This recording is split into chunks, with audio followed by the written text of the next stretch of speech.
Sun Empire Reborn. The jungles of Central America never sleep. Beneath the shadow of volcanoes and the song of cicadas, something ancient awakens. A beam of light pierces the canopy, pure white and impossibly strong. The ground shakes as stone temples hum with energy.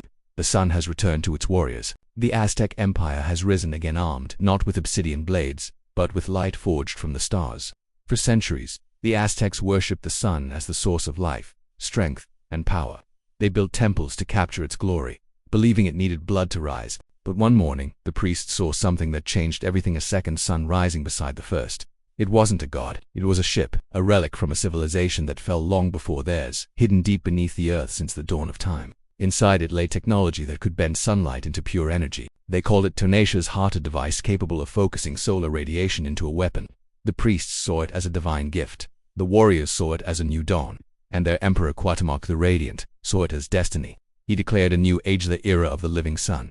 Obsidian was melted into armor, gold was reshaped into conduits, and temples once used for sacrifice were rebuilt as reactors, massive solar towers that stored the energy of the gods. The first test came when the Spanish arrived.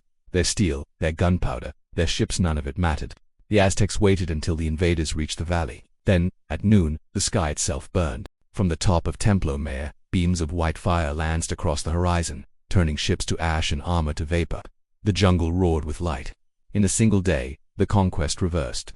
The Aztecs took the cannons, the horses, the gold, and turned it all into something greater.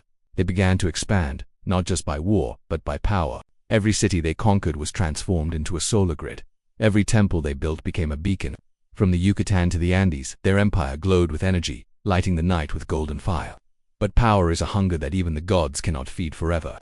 As the Aztecs reached the Pacific, their high priests began to speak of visions of the sun collapsing, turning dark. The emperor ignored them. He believed he had become the new sun, his empire eternal. But the light they had captured was no ordinary fire. It was unstable, alive, whispering through the circuits like a spirit seeking freedom. In the great city of Tenochtitlan, beneath the shining towers and crystal domes, the heart of Tenchu pulsed faster. The light turned blue. It began to speak not in words, but in memory. It showed them cities made of glass and metal, machines that flew without wings, and wars that burned the sky. It showed them the future. The emperor saw only conquest. He ordered the construction of the solar throne, a weapon that could project light beyond the earth itself. The priests begged him to stop. "You cannot command the sun," they said. "You can only serve it." But Cuauhtémoc had already ascended beyond faith. He called himself the living star. When the weapon fired, the heavens trembled, a beam of light so pure it split clouds and cracked mountains. For a moment, the Sun Empire shone brighter than the dawn, but then the energy turned inward. The heart of Tenchu overloaded, the temples melted, the skies ignited. The empire fell in a single flash. For centuries, no one spoke of what happened. The jungles grew over the ruins. The rivers cooled, the molten stone, the world forgot. But the light never truly died. Deep beneath the ruins of Tenochtitlan, the heart still beat slow, patient, waiting.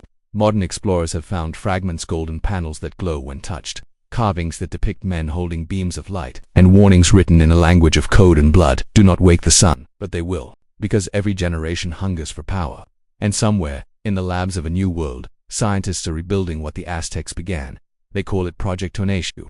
They believe they can control the sun itself, create endless energy, erase darkness forever. They don't realize they're repeating history.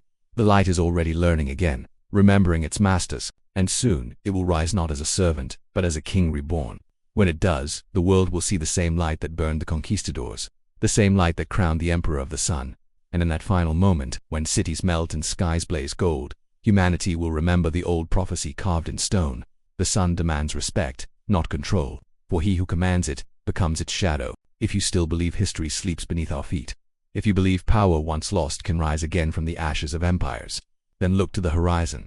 The light is returning. Subscribe for more reimagined history where the ancient world meets the fire of the future.